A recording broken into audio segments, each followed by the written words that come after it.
doon pa lamang sa tiyan ng ating nanay, nabuo na yung mga kahinaan. Yung kahinaan ng mga lahi natin, ng ating mga magulang. Namamana natin yun. Mayroong isang kahinaan tayo na nangingibabaw. Na doon tayo kilala ng mga tao, yun ay hanggang sa tayo lumaki tumanda, nangingibabaw yung kahinaan na yun. Kagaya ni Jacob. Tingnan nyo si Jacob nang ubo na si Esau na lumabas. Si Jacob ay nakakapit sa sakong at ang gusto siya una, ayaw na uunahan ng kapatid. At itong mga kahinaang ito ay dapat magamot habang bata pa. Nung ulay hindi mahirap gamutin yung mga kahinaang yan eh. Dahilan, yung mga magulang ay nagdidisiplina, pati mga lolo at lula, pati mga tiyo at tiya ay dinidisiplina yung maliliit na bata. At doon, madalang sa mga nanay ang nag-a-abroad, madalang ang may trabaho. Ang kanilang karir ay alagaan lamang at supilin yung mga bata. At pero ngayon ay pati sa mga bahay ay hindi na nagdidisiplina. Pati sa mga school, hindi na po dinidisiplinahin ng mga bata. Ay nung panahon namin, pag kami maingay, may tangay na eraser, isang oras. Nasa unahan pa nakatayo, may tangay na eraser. Pag ikaw ay hindi gumawa ng assignment, ito sa bibigay yung libro, kung anong page, hindi ka gumawa, nakatayo ka sa unahan at may sunog na libro hanggang hindi natatapos yung klase. Ay ngayon ay pasok ka na lang, pasok ka na yung mga walang assignment. Ay, hirap ngayon magdisiplina. Kaya hanggang 7 taon, dapat marimedyo ka na yung mga masasamang ugali na yan. Yung mga kahinaan. Kung bakit tayo ay mahina. Ang ating pag-aaralan ay nasa mga hukom 16, 15 hanggang 22. Ito yung kasaysayan ni Samson at ni Delilah. Ang kahinaan ni Samson ay madaling magkagusto, madaling ma-inlove. Lakad-lakad lamang doon, may nakitang isang dalaga, ay sabi sa mga magulang ay kunin, gandang-ganda ng babae sa aking paningin. Kuhain ninyo at gusto ko maging asawa yon. Sabi ng mga magulang ay, bakit siya pa? Wala pa ka dito. Basta siya na. Sabi ng mga magulang, sige, kung gusto mo, kukuhain natin. Hindi pwedeng pigilin. May nakita kong bata na napakatalino. Basta napakatalino niya. Uy, hanga. Pero may kahinaan siya na dapat magamot. Yung tuwing dadaan sa tindahan, ay bibili. Kailan ang daming tindahan yan? Daan doon, bibili. May tindahan doon, bibili. Ay pag hindi bibili, hanay naglulupagi, ay balik yung tricycle. Bili yung magulang. Ay, sabi ko hindi gagaling ang sakit ng batang ito yung kahinaan nito. Dahil para yung gumaling, dapat ay susupilin. Huwag mong gagatungan yung kahinaan. Ay pag yan ay ginatungan mo yung kahinaan yan, lalakas yan. Yung mga masasamang kahinaan, yung mga kahinaan yan dapat susupilin. Hindi dapat sinusuportahan ng magulang. Karamihan sa mga mga pangulam ngayon ang nagditiktay maliliit na bata. Mga programa sa TV ang nagditiktay maliliit na bata. Pero yung gumawa ng program sa television, nilagay, ano nakalagay daw? Ay, para daw sa kwan. Yung parental guidance.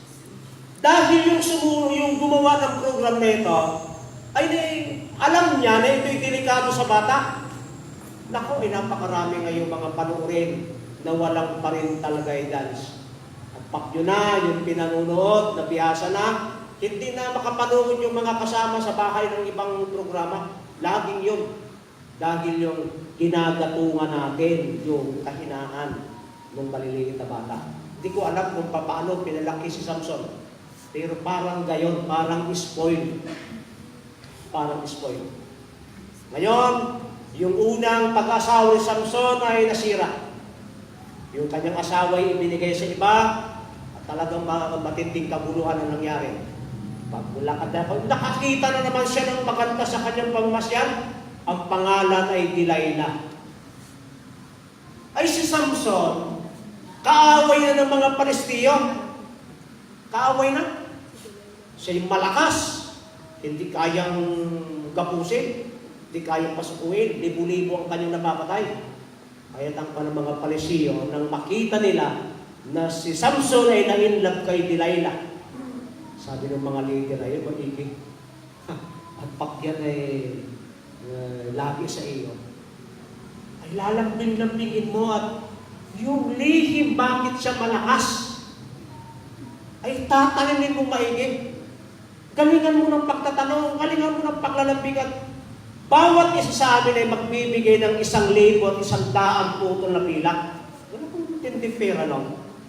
Ay kung 30 kanyon, kung 30 leader yon, times 1,001, napakadaming putol na pilak. Napakayaman na ni Delilah. Kaya na pag si Samson ay pumupunta, ang ginagawa ni Delilah ay talagang lahat ng magagawa niya at pagkatapos ay aabong-amuin niya si Samson kung ano yung kanyang lihim. At alam mo namang sabihin mo yung lihim mo, ay marami kang kaaway dyan. Pero alam nyo, si Delilah, desidido. Dahil, nung maigapos na si Samson, sabi, Samson, narayan yung mga Palestiyo. Ay, narayan nga. Talagang papatayin siya. Ay, pagkayo niya ay nakakawala. Ay, takbuhan ng mga Palestiyo. Talagang araw-araw na lamang si Delilah ay habulhol. Nakayapos kay Samson na nag-aagulhol. Dahil muli sabi niya, anong kapararakan na sinasabi mo, mahal kita? Kung hindi mo naman sasabihin sa akin ang iyong lihim, paano ka magagapos? Paano ka hihina? At alam niyo, si Samson ay bumigay.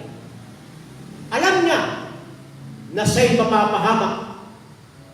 Ngunit sinabi niya kay Delilah ang kanyang lihim. At alam niyo nangyari. Nang magising si Samson, ay pangkaraniwang tao na lamang nawala na yung kanyang lakas. Ano yung makukuha niyong leksyon kay Samson? Si Samson, mas mahalaga sa kanya yung damdamin kaysa mga katuwiran, kaysa katotohanan. Ito ang delikado mga kapatid. Kung yung ating damdamin ay napakahalaga na hindi na tayo tatanggap ng mga dahilan at ng mga katuwiran dahil sa ating nararamdaman. Oy, talagang kami. Mapapatay mo talaga sa galit, damdamin. Hindi talaga papayag na mangyari yan, damdamin. Sa banal na kasulatan, yung damdamin ay dapat sumilin. Nang sabihin ng Panginoon kay Abraham, kuhain mo ang iyong anak, ang iyong kaisa-isang anak, ang iyong minamahal na anak. Ang tinatas ng Diyos ay yung damdamin ni Abraham. Anong ginamit niya? Kaisa-isang anak. Ang iyong minamahal na anak. Pag nakakakuha ng damdamin yun Pag sinabi, iyan ay aking kaisa-isang anak, sa damdamin ng anak at sa damdamin ng magulang ay ibang klase. Damdamin. At nang sabihin ng Panginoon, kuhain mo yung iyong anak at dalhin mo sa bundok na sasabihin ko sa iyo, ihandog mo na handog na susunugin. Nadurog ang puso ni Abraham. Masyadong na-touch ang kanyang damdamin. Minamahal na anak, kaisa-isang anak, susunugin mo doon sa bundok. Matindi itong damdamin. At kung yung damdamin na yan ay pagbibigyan mo, hindi mo kayang sundin ang iniuutos ng Diyos. Kaya ang ginawa ni Abraham, hindi niya pinagbigyan ang kanyang damdamin nang ibabaw ang kagustuhan ng Panginoon Diyos sa kanyang kagustuhan. Kaya mayroon man ting kanta, hindi ang nais ko, kundi kalooban mo. Ay kasi pag yung nais natin, meron tayong gusto. Pero dapat yung gusto natin ay pasasakop sa kagustuhan ng Diyos. Kaya sabi, ikaw ang pipili ng daranan ko. Pag sinabi ng Diyos ay dito, diyan ka, ay hindi mo rin tatanong, ay bakit mo dito? Ay siya yung pipili, yun ang gusto ng Panginoon. Pasasakop ang ating damdamin sa kagustuhan ng Diyos. At pag ito'y hindi nangyari, magkakaroon tayo ng malaking problema. Dapat ay matuto tayong supili ng ating damdamin. Pagsasakripisyo ng damdamin. Sacrifice of feeling. Pag hindi mo yan isinakripisyo, pag sinabing sakripisyo, pinakamataas mo nang ibibigay yun. Pinakamataas mo nang magagawa yung pagsasakripisyo ng damdamin. Yan ay nire-require ng Diyos sa lahat.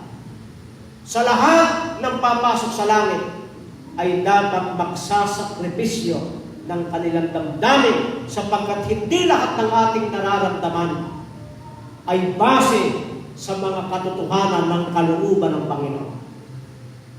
Yan.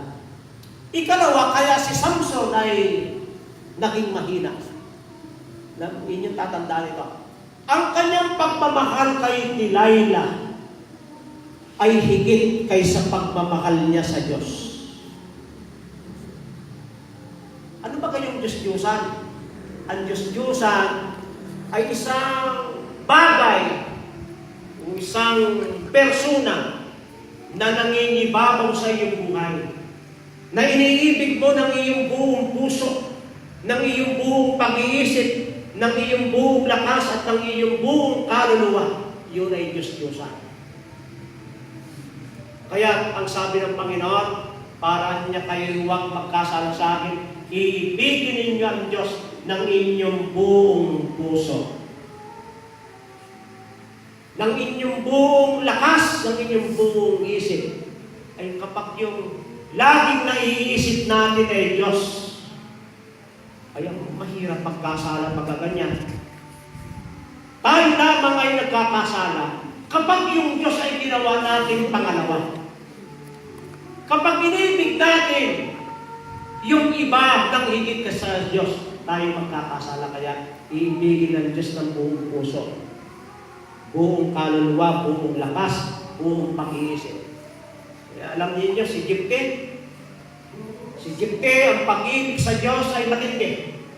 Sabi niya, Panginoon, kung ako'y magtagumpay sa girang ito, sino man sumalubong sa akin pagbalik ko, ay ihahandog ko sa iyong handog na susunugin.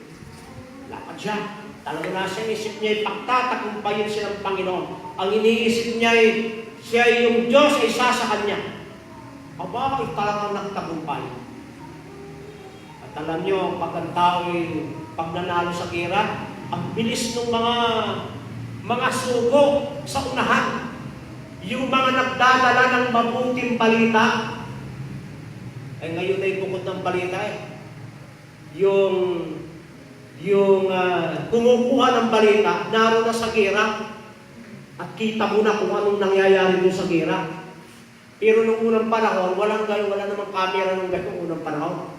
Kaya dalaga niya nagtagumpay, may patatakbuhin ka sa unahan mo para ihanda yung bayan na sasalubong sa mga nagtagumpay. Ay, ang balita yun, ako, si Gideon, kasi iba na niya, si Jepte, nanalo. Nalumpigan niya mga kaway. Ay, kapag mayroong gera, sino yung concern na concern? Yung asawa at yung anak. Yung tatay at nanay, yun ang concern pag may gera. Ano nangyayari sa gera? Kaya lagi nagtitibalita. Yung mahal mo sa buhay, nag-aantay mo sa pintuan daan kasi doon dadaan yung magdadala ng balita. Abay, ang balita yung narinig ng anak. Ang ginawa ng anak ay kumuha ng mga dalaga at gumawa ng programa ng sayaw para habang sinasalubong yung mga nagtagumpay ay sasalubungin ng sayaw at kanta na yung anak na dalaga nung general lang nasa una. Hindi naman alam ni Jepte na kayo may gayong programang gagawin yung anak. Kaya't nang yung anak ay sumasalubong na, ay kitang-kita ng tatay kahit malayo. Pag may mahal kayo sa buhay, kita nyo kahit malayo. Nung si Mami Nonegwa, dalaga kayo sinusundo ko, pinupuntahan ko doon sa PUB. Kung doon sa ninarating ako, nagpapasok ka ng estudyante. Libo-libong estudyante. Paano mo yun mapapansin yung isa sa libo-libo? Ay, pagdaan niya, kita ko eh. Alam ko eh, pagdaan niya. At pagtawag ko eh, alam niya yung boses ko sa libo-libong boses. Kung sino yung nagmamahal sa atin, kita natin halata kahit malayo. Hindi kami yung kalungkutan ni Jepte. Nang makita niyo yung kanyang anak, ay ako parang walang kwintang pagtatakupan. Sabi niya, anak, ay bakit ikaw ang sumalubong? Ay ako'y nangako sa Panginoon na hindi ko na kayang talikuran. May isang salita lamang ako sa Diyos. Gayon ang pagmamahal ko sa Diyos. Pag may sinabi ako sa Diyos, hindi ko kayang baliin. Hindi ko kayang talikuran. Alam niyo bata, halatang-halata ang ibig sabihin ng tatay. Hindi na nahirapan si Jepte na ipaliwanag sa anak. Sinasabi pa lamang ng tatay, alam na ng anak ang kahulugan. Sapagkat yung anak ay naturo kahit nag-iisay, nag-aral, isakripisyo yung kanyang damdamin, hagip na niya. Sabi niya, tatay, huwag mo pong babaliin ang iyong pangako sa Panginoon. Ihandog mo ako bilang handog na susunugin, bilang ibigyan mo ako ng ilang buwan para ako'y makapunta sa mga kabundukan kasama ng aking mga kaibigan at iyakan ko ang aking pagiging dalaga, ang aking pagiging kabataan. Yung pagmamahal nung anak ay namana niya kay Jepte. Kaya yung pagminahal natin ang Diyos, ang unang-unang makikinabang yung ating mga anak. Pag hindi natin minahal ang Diyos ng buong puso, buong lakas, buong kaluluwa, buong pag-iisip, ang unang-unang mapipinsala yung mga bata.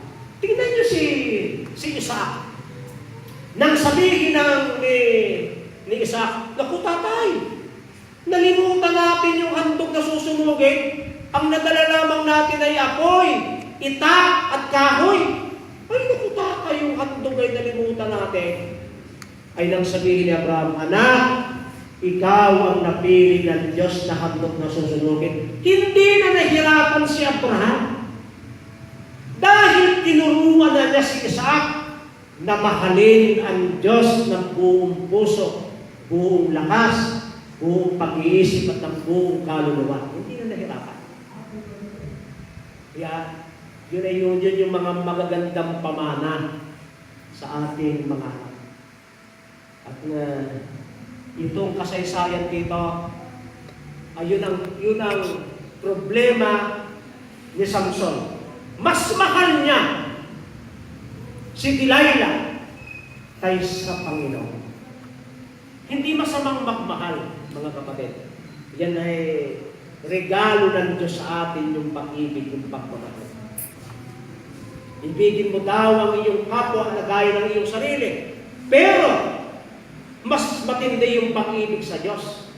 Kasi yung pag-ibig sa Diyos, iibigin mo ng buong puso, buong lakas, buong pag-iisip, buong kaluluwa, walang kahati, walang katulad, walang kaparis na pagmamahal ang dapat nating ibigay sa Panginoon. At kung simula pa sa pagkabata, ito ituturo natin sa ating mga anak. At tayo namang mga nakinig ngayong gabi, ay pag-aaralan natin na ibigin ng Panginoon ng higit sa lahat. Tayo'y makakapasa sa mga matitinding pagsubok na darating sa ating buhay. Malalampasan natin ang mga krisis sa ating buhay sapagkat ang malalaking krisis, susubukin tayo sa ating pag-ibig sa Panginoon ng higit sa lahat. Nawa, matutuhan natin ibigin ng Panginoon ng higit sa lahat. Ito ang dalangin ko sa pangalan ng Jesus. Amen.